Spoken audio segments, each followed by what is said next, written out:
Happy Wednesday. Kate here, your community manager. Thank you for your patience as we worked through a few technical difficulties to get live. You know how it goes. I want to make sure you can hear me and see me. So please drop a comment down below. Let me know where you're tuning in from.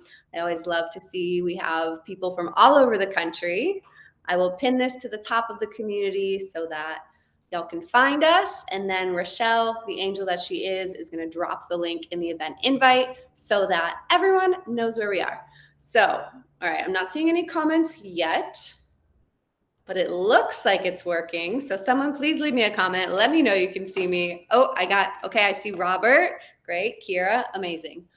So in the interest of time, I want to get right to things because, y'all, we've got Dr. Stacy Sims in the house tonight. No big deal. She's incredible. And whenever she comes on, we go right up to the end with questions. So I want to make sure we get as many in as we can. That being said, I'm going to read her intro, pull her up, and we are going to get right into it. I do have a quick announcement at the end for y'all. So we're going to end with Stacy about 2 minutes before 5. And then, we'll be all good. So I'm very honored and excited to welcome Dr. Stacy Sims to Tonal Talk for, I think it's her third time on Tonal Talk, second or third. She spent her career exposing the skewed information around fitness and health, especially when it comes to the female body. She joins us today to answer your questions related to her most recent book, Next Level, that is your ultimate guide to feeling great and kicking ass through menopause and beyond. So please help me welcome Dr. Stacy Sims. Hello. Hi, how are you? I'm doing well. How are you? I'm all right. It's still a bit chilly down here, hence the scarf with wet I was hair. going to say, I can't tell if it's hot or cold where you are with the tank top and the scarf. I know. I got the heat on below and my hair's wet, so I need the scarf to be kind of warm, but if my hair was dry, anyway. We also just love seeing those muscles. I mean, I know I do. They're pretty incredible. I've gotten to see them in person, y'all. They're amazing. Thanks. Okay, so you have a new book, Next Level. Thank you for writing it. I can already tell that it's a very helpful resource for many of the women in the group. I'm about halfway through, and though I'm not going through menopause yet, I will be. And now I know what's in store, and it looks super fun. Yeah. Well, that's part of writing the book is so everyone's aware and can empower themselves, and then they don't have to dread it, which is what everyone I think does when they don't know what to expect. Exactly. And I mean, that's why we're talking about this today, because we need to pull all of this out of the shadows. We need to talk about menopause. It is not embarrassing. It is nothing to hide. It is natural. It happens. Don't be afraid of it. Don't be sheepish about it. Kind of like we talked about with periods. Like, talk about periods. It's okay. So we are changing that stigma right here tonight. If you have questions for Dr. Sims that you did not submit in advance, drop them in the comments. I've got Kelsey on the back end. She's going to grab them and feed them to us. But I'm going to ask the pre-submitted questions first. So, Stacy, are you ready? There's a lot. Let's go. Yeah, I know you're always ready. Okay, so our first one, I want to start with MHT because you put it first in the book. This is menopausal hormone therapy. Carla Souther says, HRT or MHT has made a world of a difference in how I feel in the form of estradiol patch and oral progesterone. You don't encourage the use of MHT, but is there a reason I should change my course of action? What is the risk or other reasons a fit woman in her 50s should avoid MHT? So we're opening a big can of worms here, but let's dive in. Yeah, it's not that I discourage it. It's just I want people to be aware that it's a therapy. So it's not like you use menopause hormone therapy. Notice that it's MHT. It's not hormone replacement therapy because we're not replacing. We are supplying some hormones that are not exactly the same as your body's normal hormones to help you transition into the new biological state. If you are finding that it's working for you and your quality of life is fantastic, then keep going. But there are some women who are a bit hesitant to use it, or maybe their symptomology isn't something that's really going to interfere with daily life. Then they look to alternatives like using a non-pharmaceutical adaptogens, or they might be using like serotonin reuptake inhibitors or something else that that is going to mitigate the symptomology without having to turn to hormones. So that's, I think, the big misstep is people are in this, I either use them or I don't, and there's nothing in between. But it can be a conjunction therapy with adaptogens or definitely with changes in exercise and nutrition. So you have to look at it as not like you're taking an oral contraceptive pill, but as a conjunction therapy for the other things that you are doing. That makes perfect sense. And you have a whole section about adaptogens that is fantastic. So if you're like, what's an adaptogen? Which one do I use? Grab your book, open it up. She has a great section about that. And if you have more questions, drop them in the chat. Okay, moving on. I divided these into training, nutrition, body composition, and others. So we're going to run through the training ones, which was the bulk of the questions, which I love. So John Easton asks, what is the value of short, low-intensity, steady-state cardio as a complement to lifting heavy for women post-menopausal? Is there one? There isn't really. And I say that because women's bodies are already designed to go long and slow. So the only idea, like if you're training for a marathon or an endurance event, then there is a time and a place for very super, super, super easy, low intensity, just for time on the feet. But for general purposes, trying to get fitter, women don't really adapt to that low intensity work.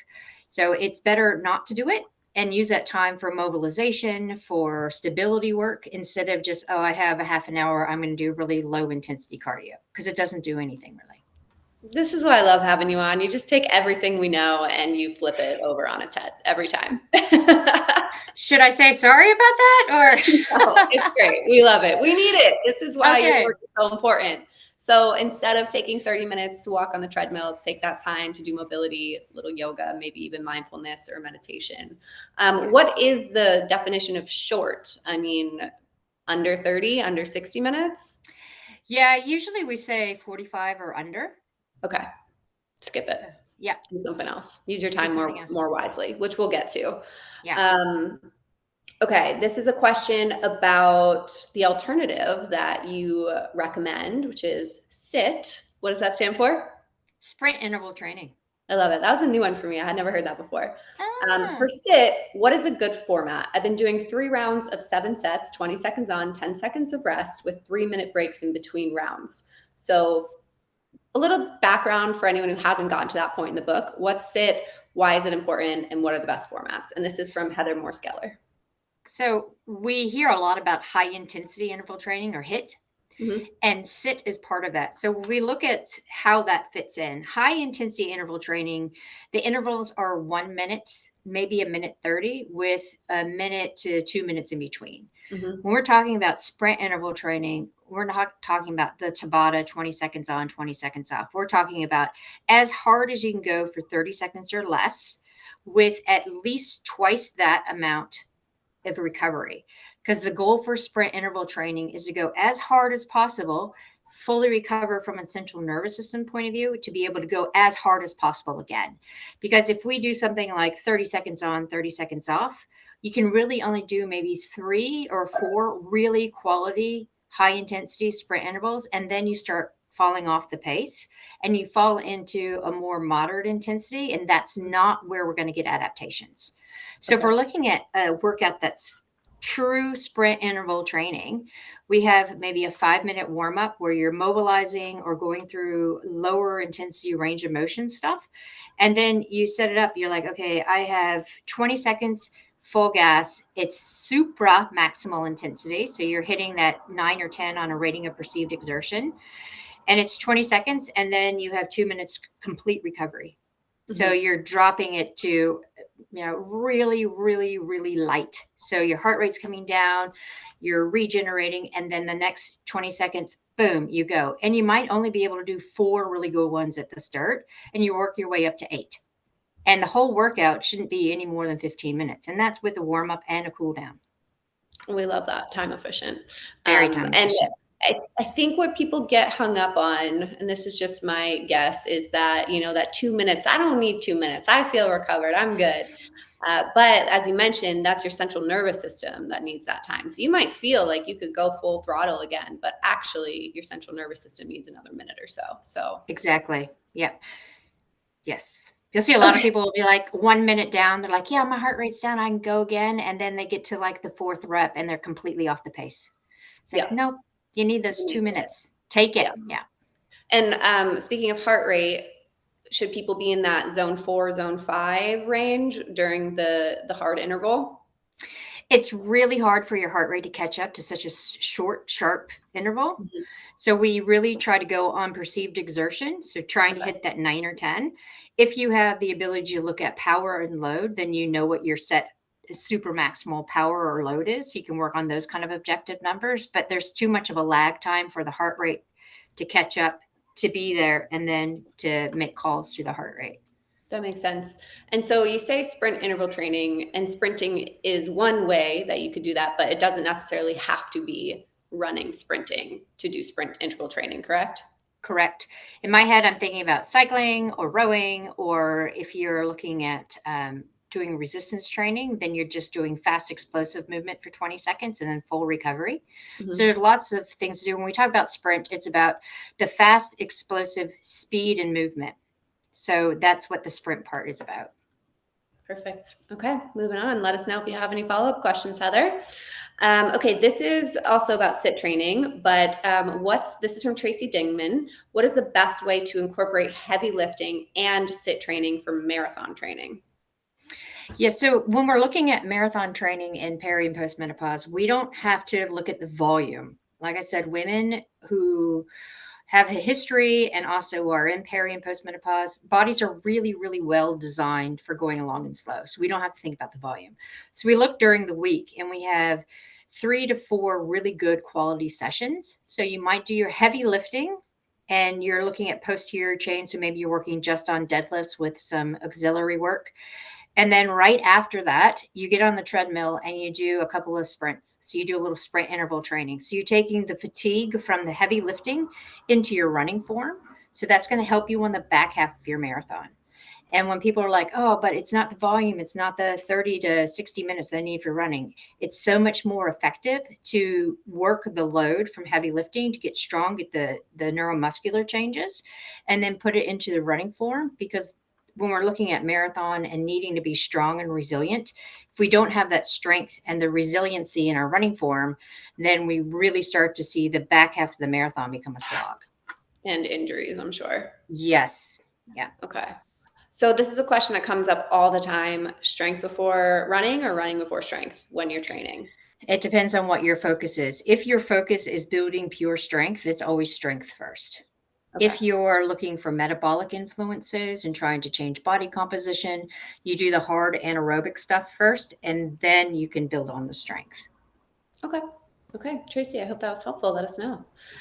Okay, this was an anonymous question. And y'all, if you have anonymous questions, there is a link in the event invite. You can ask your questions anonymously. I will try to find them.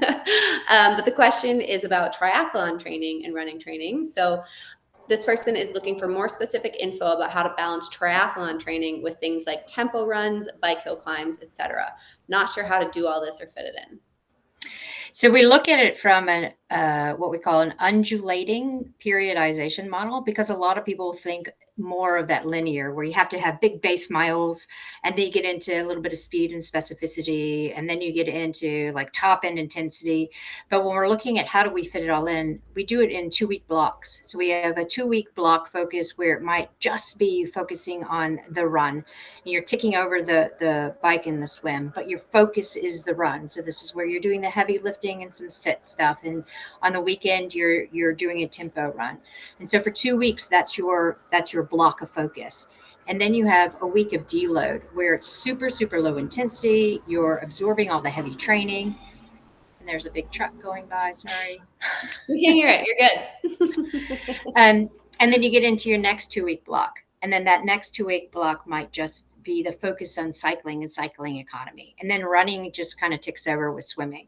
So instead of getting caught up in I have to do swim, bike, run, and get in all of these kinds of intensities. Oh, wait, I have to do sprint. I have to do lifting, try to shove it all in. We look at it as undulating periodization, and they cross over, right? So we know that cycling and running really help each other. So if you're focusing on a run set and strength and run set, then you're ticking over with maybe some strength work in the cycling. So it's really working with your coach to understand this undulating type model when you're looking at 2 weeks on and then the 1 week of the deload and kind of recovery. You are saving us just so much time. Thank you. You're welcome. Okay, another one about LHS, which, Stacy, what does LHS mean? You can say it. My version or my husband's version? Tell us both. My husband's version is lift heavy stuff carefully, but my version is lift heavy shit. Yeah, I like your version. Yeah, well, you know. Sorry if there's any kiddos listening. We'll Sorry, say yes. lift heavy stuff for the rest of it. But Yeah. okay, so Kathy Collins says, what is the best way to incorporate LHS, lifting heavy stuff, with ultra distance event training, 12 to 15-hour bike event? Yeah, so this is where we look at what are we doing during the week versus the time on the saddle. And again, we can look at that 2 week kind of block period. So one of my favorite workouts that I have some of my athletes do and I do myself is I do really heavy posterior work in the gym. So I'll take a week and that week will be working on deadlifts and single leg work. And I'll do a heavy set in the gym and then I'll go ride a hill immediately after, right? And it's really hard and it's not time intensive, but it does so much for getting the strength and the resilience that you need for such ultra endurance stuff. And again, when we get into this time in our lives, we don't need all the volume that people talk about. And that's where we look at coaching. Coaching hasn't quite caught up. It's about 15 years behind because it takes a long time for things to implement into coaching and then also to translate, are you a man or a woman? So it's really about what do we need when we're doing those ultra events? We need to be strong. And how do we get strong? We lift heavy, and then we can put some of our main mode right after to translate that fatigue into what we're doing so that we get strong when we're tired, which is always the last half or the last quarter of a race. And would that be a recommendation that would be for women of any age or more specifically peri and postmenopausal? Specifically peri and postmenopausal, but I would put a couple of those type sessions in big like strength blocks for younger women. Okay, that makes sense. Okay, Heather Morse Geller has another question about LHS. So for LHS, is that for all movements or just compound movements? Thinking of my accessory moves, biceps, triceps, etc. And that's a good question because as I look through tonal workouts, we have a lot that are in that range that you recommend, which please elaborate on that, but maybe not the whole workout, every single movement of that workout. So can you please explain what your recommendation there is? Yeah, so when we're looking at lift heavy stuff, we want to make sure that people are moving well first. So we have the phase in, right?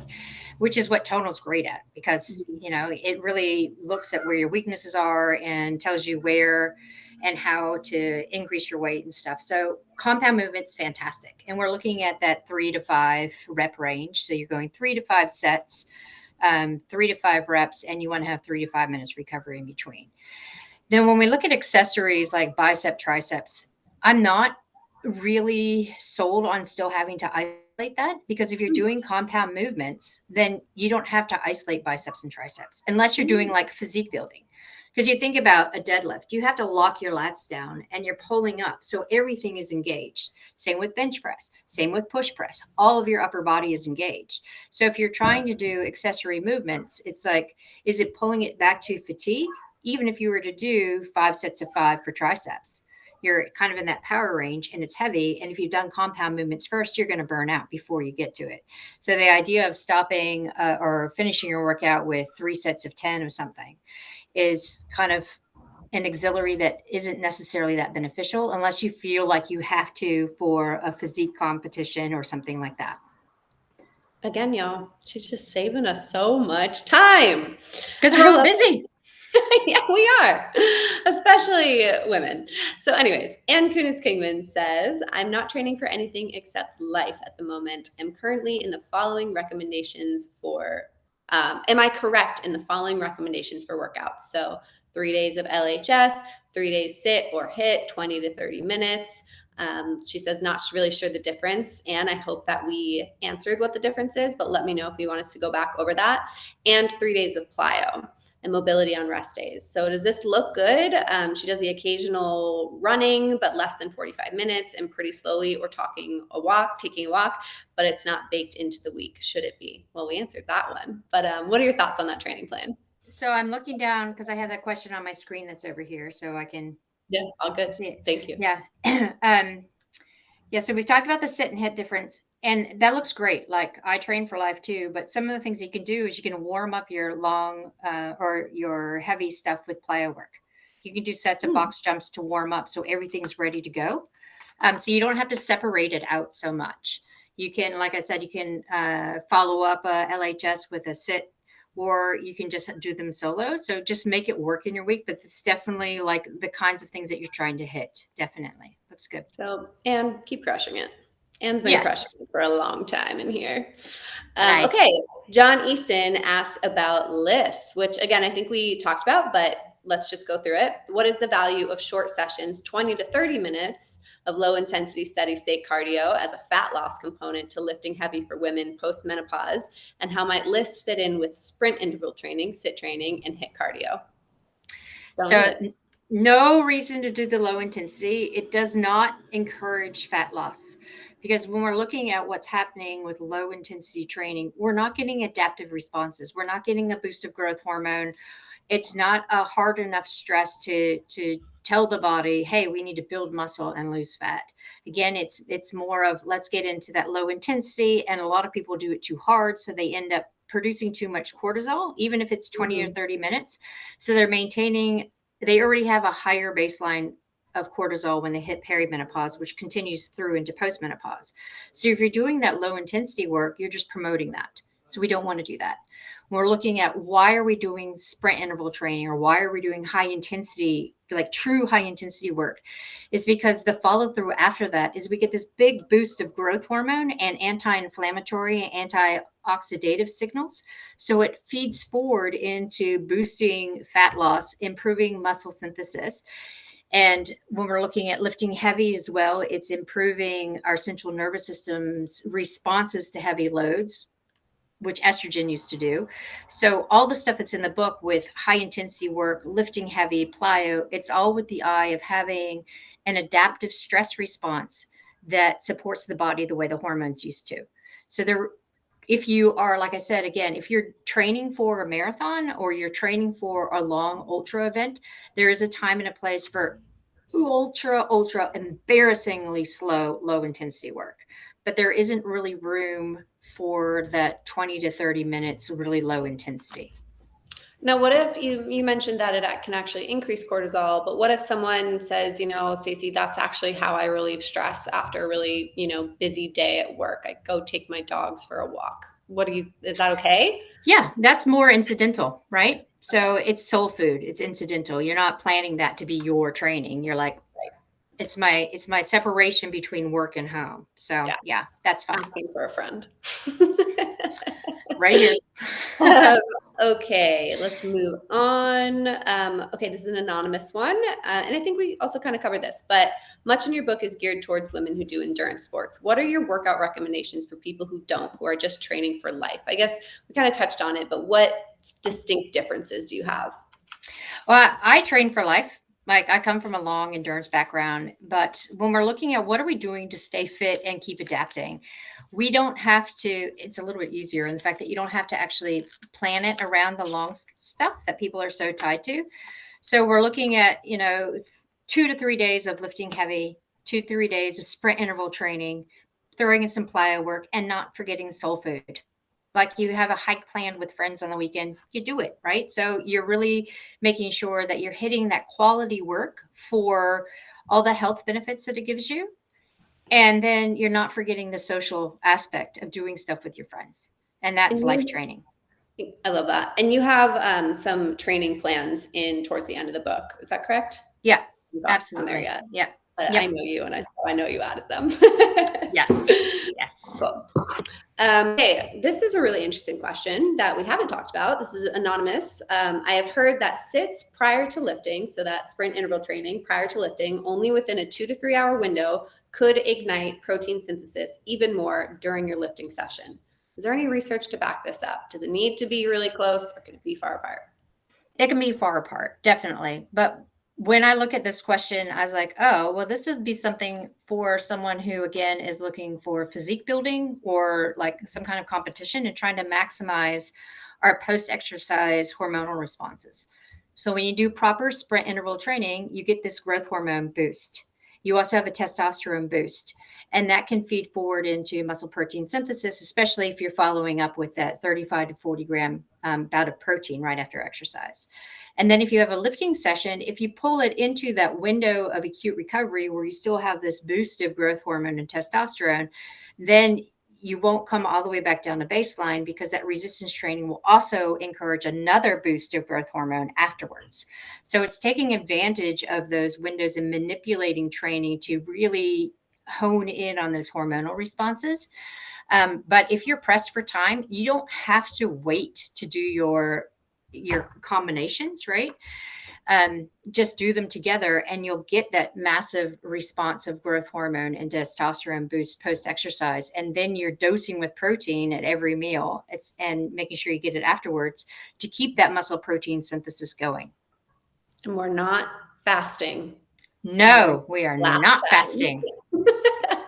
Okay, we Good. had a question come in that I want to ask. This is in the chat. So, regarding sprint interval training work, what is your suggestion for postmenopausal women who are physically unable to do sprint work? So, what are some ways that people can adapt that? So when we're talking about sprint work, what are we talking about? The running sprints that we can't run or can't cycle? Let's Because give some low impact or like very beginner options for people who maybe don't have access to a spin bike and can't do like plyo work or sprinting at this time. yeah, so if we're looking at 20 to 30 seconds full intensity that we're trying to do it, you could do something like plyo push-ups off the wall. So you're doing Mm-hmm. some kind of explosive movement that isn't going to be damaging to any of the joints. It's not true jumping. You can look at medicine ball slams, battle ropes. If you have access to a pool, you can do running sprints in the pool, even if you're using a belt. So it's not about necessarily the hard and fast form of exercise. It's about that 20 to 30 seconds top in intensity. All out. Okay, Yeah. those are awesome suggestions. Thank you. Okay, HRT, so heart rate training. This is anonymous. What is your perspective on extended HRT? Nope, hormonal replacement therapy. I'm sorry. No. What is your perspective on extended hormonal replacement therapy for women over age 60 for difficult menopausal symptoms? How might this impact building muscle and cardio endurance? So if we're looking at menopause hormone therapy and you've been on it for a while and you're checking in with your doctor and you're, 10 years or less from the onset of menopause, all of the risk factors are are lower than the benefit that you have. Now, when you are on hormone replacement therapy, it slows the rate of muscle loss and it slows the rate of bone loss, but you still have to change up your training and nutrition to maximize bone mineral density gain and lean mass gain. So all the suggestions of lifting heavy, of doing sprint interval, plyo, all of those apply, even if you are using menopause hormone therapy. Because again, we're looking to find those adaptive changes that can occur without having to rely on ovarian hormones. Because again, when we're talking about menopause hormone therapy, those exogenous hormones are not metabolized the same as our natural hormones. So they don't have the same actions in the body. And we also have a reduction in our estrogen, progesterone receptor sites. So we don't have as many receptors that are going to respond to the hormone therapy. Okay. So we still need to lift heavy shit Yes. stuff. Yes. Question about Pilates, anonymous. Would reformer Pilates be good for a rest days as functional training / mobility? Thoughts there? Yeah, but you got to make sure that the intensity, right, it stays low, Mm. because reformer Pilates can be pretty intense. So So hard. I know it is, It and it's burns. like there's a few different studios here, and depending on which one you go to, one can be more weight training esque, and one can be more mobility and recovery. So I tell people, take ownership of your session. You're paying the money to go do whatever you're doing, so take ownership of it. If it's supposed to be your recovery and mobility, then you lighten the resistance on the reformer and you're using it specifically for mobility, not putting heavy loads on it for resistance. So don't get bullied into adding an extra spring. Yeah, exactly. Keep it on one. Keep it on the yellow. Don't put it on the red. Put the ego aside. That's right. Okay, so this is kind of a fun part. We had a lot of questions come in the book club group and in the questions about what to do on Tonal. So Amy Stein Drumhiller says, please give recs for programs for perimenopausal, postmenopausal women. Would love to hear if she is working on coming up with new content specifically with goal of LHS, as well as some HIIT and sit workouts. Looking forward to hearing her speak again. What do you got for us, Stacy? Well, I am not fully versed in everything that's on Tonal. I will admit that. But I do want to say that we are working on specific programming for the peri and postmenopausal. Watch the space. So because we exciting. hear it so often. I'm very excited about it with all of the lifting heavy and ideas behind it. And then when we're looking at what programs are on the Tonal now, it's a lot of times people have their favorite coach they want to follow, or they have a favorite program. And again, it's taking ownership. So if you have a favorite coach and you love going in, you show up for it, then modify the workout so that it is heavy for you. So if they're doing 8 reps, drop it down to 5 and put the load on. So I know the Tonal is going to yell at you for doing that, but make it your own workout. Very true. And I went through our library and found some good ones that match your recommendations. I'm going to drop them in the chat. Kelsey, I put those in the host chat. Can you? Oh no, she can't grab them from there. I'm going to have to put them in the comments. I will do that later because if I open it up, it's going to make a lot of noise. But I have some recommendations for y'all that get you into that 3 to 5, 6 range that Stacy recommends. Actually, Can I drop it in the chat? Yeah, if you have not the chat through this platform, it has to be on Facebook. Well, yeah, I don't have that open. It's real fun. And you're not supposed to because it causes an echo. So thank you for not. But I'll read them to y'all real quick. So beginner push-pull with Coach Tim is a good one. Stacked Strength is a multi-coach beginner program. That's one. Built for Strength is also multi-coach. So that's intermediate. Burn and Build with Coach Jackson is intermediate. That gets you into I think it's 3 or 4 range. Power to the Max with Coach Nicolette is an awesome one. That's like 3-3-5-5. Power Build with Coach Joe is advanced, and Lower Body Level Up with Coach Allison is also advanced. So I'll drop those somewhere at some point so everyone can find them. And then we all just get to wait for Stacy's programming to come out, which will be very exciting. Yeah, I'm excited about it. It's going to be great. Okay, so moving on to nutrition/supplements. So changing gears a little bit, Melanie Jewell asks, what is Dr. Sims' opinion on Reportic rhubarb, Estrovera, as a supplement for hot flashes? I had to look that up, and I did a big literature search when I got this question because I often heard like mixed reviews about it, but there have been some really good recent studies that come out showing the benefits of using, they call it ERR. So it's the Rapahoric rhubarb something, and it's really efficacious for hot flashes. So I put 2 of the links. I don't know if you can share them later on Facebook or not into the questions, so that you can follow up and see that, yes, you have to make sure that you're using the multi-symptom estrogen though, because that's the only one that has the rhubarb in it. Okay. So this is how do you take it, or how do you, is it a patch? They have it, it's a pill form. It's a supplement pill form. Yeah. It falls into the whole like DEM and some of the like polyphenols and like phytochemical type plants. It's not an adaptogen, but it does provide, I guess, relief for estrogen receptors so that you're getting more of a balance of the estrogen that you have to reduce hot flashes.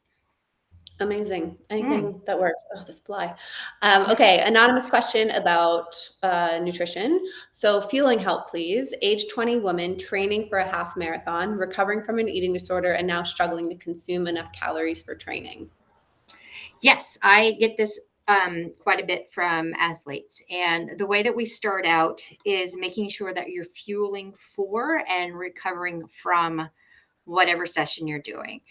Because this is a way that we look at if we're having some protein and carbohydrate before. So we look around 15 grams of protein and 30 grams of carbohydrate is bare minimum before you go training. And then right after training, if it's 90 minutes or less, right after training, you're having that 35 grams of protein and around 30 grams of carbohydrate. So that could be a shake, that could be yogurt with honey, something that's really easy and not fibery. And then that's going to pull you while you're taking your shower and then to your next meal. So what that does is it stops the breakdown effect of exercise. So your brain isn't saying, hey, I don't have enough food coming in. It's like, okay, there's nutrition coming in. I can use that. I can start rebuilding, but then you have to eat your next meal within 2 hours of finishing training. So if we're looking at bookending our training with food, it really helps with the signaling in the body, not to get you into the symptomology of low energy availability and red S. And this is also a way that we can improve the calorie content without people freaking out that it's going to make them gain weight or change their body composition. Because the food around your training really does help with the signaling to improve overall health and body composition. It's when we delay that food and don't eat in and around training that we start really running into those breakdown problems and fueling issues and low energy availability issues. And these recommendations are the same across the age spectrum, correct? Exactly. Okay. And you mentioned some good options, yogurt and honey. What are some other snack options pre and post training that you recommend? I know you had a lot in Roar. You offer a lot. So if someone's interested in more like in-depth nutrition, snack recipes and ideas, that's a great book. But just a few of your favorites off the top of your head.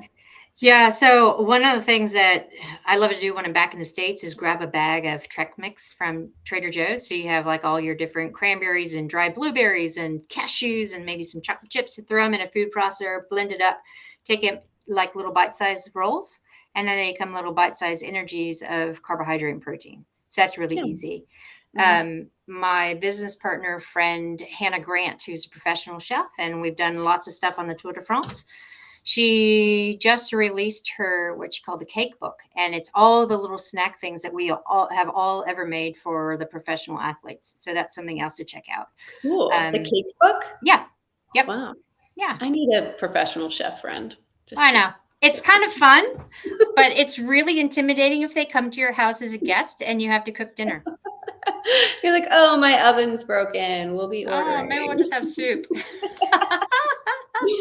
All right, amazing. Okay, so another question about protein. If leucine is priority when it comes to protein synthesis, which plant-based options that are minimally processed, no powders, are best sources for absorption? I made a list too because I knew I would forget. So seitan or vital wheat gluten, it's a little bit higher on the processed side, but that has a really high amount of leucine in it. Dried seaweed, especially nori, is really good in leucine, but you have to eat a lot of it. So then we look at like all your legumes, all your beans, your lentils, your green peas, all of those are really high in leucine as well. Tempeh, oats, those are all really high as well. And then don't forget spirulina. I prefer. How do you usually do that? I use blue spirulina because I think green spirulina smells really fishy and grassy. So I make unicorn smoothies, my kid calls it. So it's bananas and chia seeds, some almond butter, blue spirulina, almond milk, and then of course I put protein powder in it, but you don't have to. I'm gonna grab some of that. It's been too long since I've had spirulina. Yeah. Thank you for the idea. Okay, another question about protein. John Easton says, should post-menopausal women monitor their protein intake to grams per pound of total current body weight or grams per pound of estimated lean body weight? So when we look at protein intake and body fat loss, we know that the higher protein intake, the better you are able to maintain your existing lean mass and build lean mass, even if you're in a calorie deficit. So we say your existing body weight now is what we want to bank your protein on. And as you lose weight, keep that protein intake. Okay, so you don't drop it down as you lose weight. Mm-mm. Interesting. All righty. Thank you. All Yeah. right. On the same theme of that, body composition, a few questions. And y'all, we're doing really well on time. So if you have questions, please put them in the chat. I'm so proud of us. There's a few in there that we'll get to. John also asks, what role does non-exercise thermogenesis, also known as NEAT, play in a comprehensive plan for women to build muscle and lose fat post-menopause? And what are some effective ways to increase NEAT throughout the day?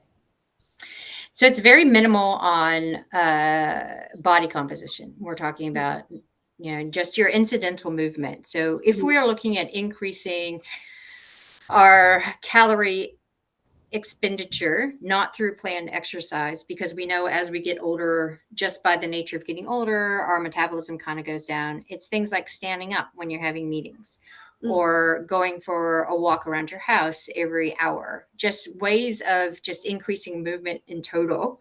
But don't put that into the whole big schematic of how I'm going to lose body fat. Because again, it's not about calories in, calories out. It's about the adaptive stress that you're putting on the body through planned specificity of your workouts and the nutrition that accompanies it. All righty. So stand when you're working, but don't stress about it. Yeah. Okay. Erica Toda says, due to work family schedules, I can only work out at 4 a.m. It is difficult to eat before my workout. I usually add protein to my pre-workout and drink it through the procedure. The procedure. Is that the workout, procedure. Erica? Is that good enough? Yes, it is, because you are bringing nutrition in, and the amino acids are going to help with the hypothalamus going, oh, wait, there's nutrition here. Ideally, you would have a half a piece of toast or half a banana as you're like putting your shoes on so that you have something ready to go before you actually start your workout. But if you're doing some protein within your drink that you're using during your workout, then that's okay as well. Okay, awesome.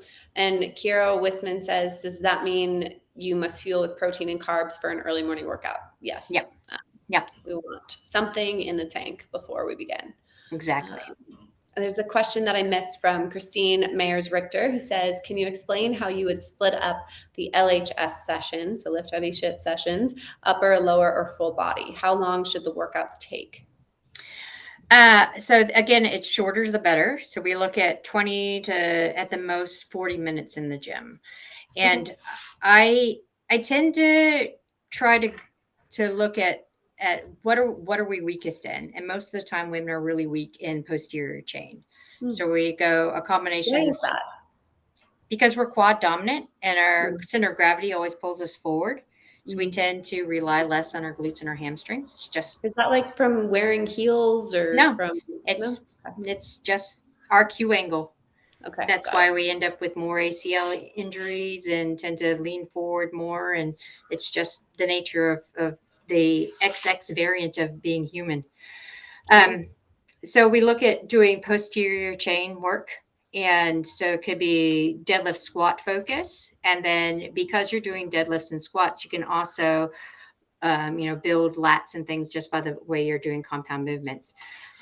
If you are doing a split, then you can go, okay, 3 times a week, I'm going to focus deadlift, squat, but maybe one, you're doing three by fives. And the next day you're doing cluster sets. And then the third day you're doing upper body. So, and then you're rotating around. So it's really, again, looking at that undularized periodization, both in the week and across the month. It's hard to like explain it from like the high picture. You need to sit down and be like, so on Monday and Tuesday, you're doing this with squat and single leg. And then on Wednesday and Thursday, we can incorporate upper body with some deadlifts. So it's just really looking at what is your focus in the gym, how much time do you have, and are we doing more power and cluster sets and using that undulating work instead of a true split. I guess we'll all just have to wait and see what the Stacy Sims programming is like. There you go.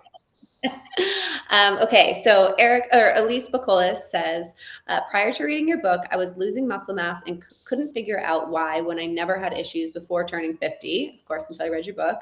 Thank you for doing the research and sharing it with us.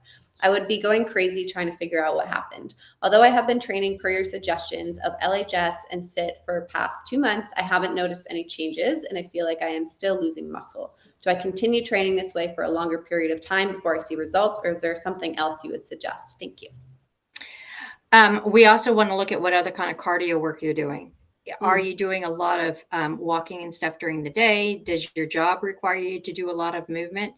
And if that's the case, then we have to look at fueling more, because we can't build muscle unless we have abundance.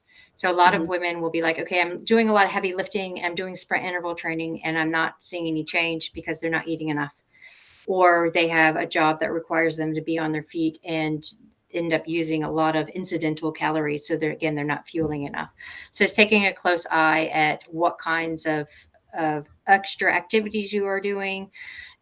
What is your protein intake? Are you having protein equally distributed throughout the day to keep that kind of signaling going? And if you're still not seeing lean mass gain, then it's time to drop the amount of sit that you're doing and focus Mm. just on the strength building. Okay, Elise, I hope that's helpful. Let us know if you still have questions. This is a question anonymously asked about infrared sauna. So, is infrared sauna use good for the postmenopausal women? Thank you. Ooh, I did a whole micro learning on this, so I can tell you about the sauna. When we look at infrared sauna, it makes the skin hot, but it doesn't do anything from a core temperature change. And if we're looking at using sauna for health benefits, we need to have that core temperature increase, not a skin increase. So we need to have a true dry sauna. If you only have access to infrared sauna, then it is lowering the temperature and being in there for a longer period of time. Because again, the whole goal is to get that core temperature up.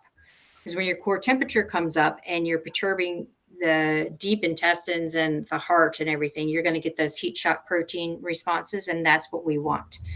So it's good, but if you can get into a proper dry sauna, then that's where you really see the benefits from heat exposure. So, why do you turn the temperature down so that you can stay in longer? Yeah. Okay, got it. So it's like a slow cook. Sounds lovely. What about the opposite, cold plunges? What are your thoughts there? Yeah, so we don't have to go as cold. So there is a Mm. thermo gradient where we're looking, people are like, oh, I'm doing ice baths and at Yeah. 0 degrees. But women tend to feel that too much and shiver and have a complete vasoconstriction response before they're going to get any kind of adaptive responses. So it's around 55-degree water, so cold water from the tap, is going Mhm. to give you better adaptive responses than getting into an ice bath as a woman. And we just didn't know that because all the research is done on men, Hmm. right? Yep, Yeah. exactly. Cal, she's just making our lives so good. Okay, a few questions in the chat. Let me get them. Okay, Ann Kuditz Kingman says nutrition is fat a consideration. There's protein and carb recommendations, but should we monitor our fats? So you want to look between 1.3 and 1.5 grams of fat per kilogram of body weight as a minimum. So don't be afraid of eating fat. Fat is good.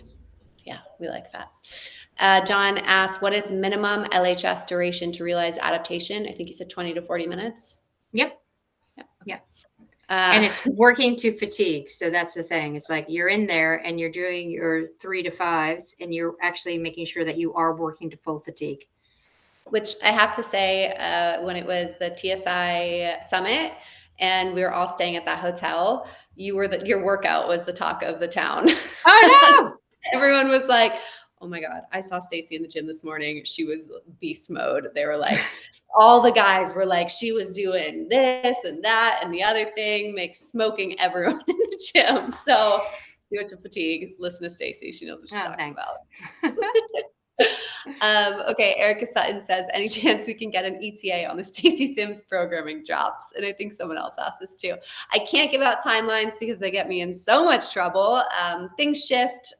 Just know that we're working on it. So I don't want to promise you something that we don't hit that deadline right on the nose. Just know that it is actively in the works. So it is Exactly.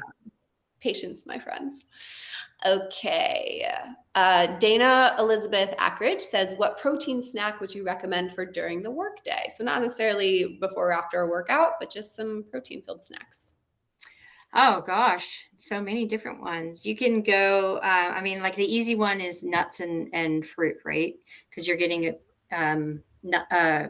protein in your nuts. You can look at hard boiled eggs. You can look at going engineer nutrition for a protein shake. Um, Often looking at oh gosh, what did I give my kid the other day? I gave her yogurt with some nut butter and chia seeds in it. So there's always just looking at things that are more real food that do have a hit of protein. Mm-hmm. That sounds delicious. You're making me hungry. Um, okay, Austin says, Julia Gracie and I were talking about cool downs for women. Any thoughts? Austin, can you elaborate that on a little bit? Like, do you mean duration or what kind of cool down? And I guess, Stacy, do you have any thoughts on ways that women can cool down? So when we're looking at women post-exercise, women vasodilate. So that means all their blood rushes to the periphery, or men vasoconstrict and all their blood comes centrally. So for women, we really want to make sure that like if you're going and doing some kind of really intense exercise, a cool shower is going to be very beneficial for the recovery. If you're in the gym and you're looking at mobilization type recovery, like a slow spin, if you've been doing a ride, or like walking, if you've been doing a run, come in doing mobilization, but making sure that you realize that your blood pressure could drop because you have so much blood that goes to the periphery. But like everyone, soft tissue work is really important, and then a cool shower afterwards is beneficial. Awesome. Okay, moving right along. Jill Huber Nolt says, I work out after work, but before dinner, and it's usually a couple hours after lunch, so I have an empty stomach. Should I eat something before workout? So it's not first thing in the morning, but it's still in the middle of Yes, the day. you should. Yes. Yeah. Eat something. Eat something yummy. Protein Yes. and carbs. Yes. Okay, then there's another one. This one is from Christine Mayers Richter, who says, I may have missed it, but how many intervals should we do when performing sit, or go for 20 to 30 minutes? Not 20, 30 minutes. You don't Not need to do 20 to that. 30 minutes. No, no, no. So you start with 4 and work your way up to 8 to 10. But you wouldn't go over 10, 20 seconds with a minute 30 in between. Like that's really stretching the far end of being too much for sit. But again, the idea is really good form, being able to hit that high intensity, and you go until you can't hit those metrics, but don't go over the 10 rep mark. Otherwise it's Because if you can go over that, or if you can do it for 30 minutes, you're probably not going you're not hard hitting enough. right. Exactly. Okay. Question from Angie Garn. Do I have to build up to LHS, or can I just start? Oh, you talk about this in the book. Yes, you have to build up to it, because I don't want anyone to jump into lifting heavy right away, because your body, for so many reasons of the way that our lifestyle is now, is not primed for lifting heavy. We have to make sure that you move well and that you are stable. So we want to make sure that you can do the moves well without getting injured. You have good flexibility and mobility, finding out where your sticky points are. Do you need to put your heels on some plates if you're going to do a deep squat? How far is the squat? Do you lean forward? Are you hinging? All the movements that go into being able to execute good lifting technique comes first. So we phase in. It could take a month of doing really good functional movement and mobility work before you start adding load.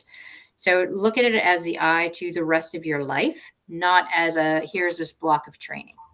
Yep. And as you mentioned in the book, like starting out with 10 reps, that's a nice sweet spot, 10 to 12 reps. And there's tons of programs on Tonal, beginner programs where you can build your way up. 10, 12, even, going down to 8. But yeah, don't walk up to Tonal and put 3 reps on and do a deadlift for your first time lifting. Because Please then don't. we don't want to see sidelined. No injuries. All right, Stacey, last question. I'm so proud of us for getting through all of the questions today. I think you've answered this for me before, but what does it mean for you to be your strongest? Oh, yeah, I think I have answered, and it is being resilient for everything life throws at you. So, getting up and doing whatever adventure I want to do, plus having energy for my kid and work, and just being able to show up, being resilient. I love it. Well, we can't thank you enough for the work that you're doing to literally change the world. You are bringing us so much information and doing the research that hasn't been done for years for women. And so I just want to say thank you. And yeah, thank you for being here too and being flexible with your schedule. Oh, well, thanks for having me. It's always fun. Of course. All right. Thanks, Stacy. Yeah. Bye. We'll talk soon. Where can people find you for more? Social, of course, Dr. Stacy Sims, and our website as well, Yep. drstacysims.com. Cool. Grab her book, Next Level. It's excellent. Yes. And stay tuned for Stacy Sims programming on Tonal. Thanks, Stacy. Okay. Bye. All right, everyone. So thank you so much for being here and for staying to the end. This is a tough one for me. My announcement is that this Friday is going to be my last day at Tonal. And I just want to say thank you to everyone so much for being the best community that I could have ever possibly managed. It has been such an honor to be your community manager. We have had so many good times. Some people, my team today was asking me, like, what are your favorite memories? And there were just so many between the holiday parties and, the trivia and the tonal talks and the challenges and just getting to know you all, seeing your successes. It's been such a wild ride for 3.5 years, and I can't thank you all enough. And I can't wait to cheer you on. I will still be using my tonal every day. You can follow me on Instagram and LinkedIn. We can stay connected. I'm going to be sharing a post right after this for anyone who isn't tuned in today with some links of how we can stay connected. But just know that it is with a heart full of gratitude that I am saying goodbye and moving on to another opportunity. And I just can't thank you all enough for the past 3.5 years. And I'm very grateful for how sad I've been, because that means that it was all worth it. So thank you. Thank you.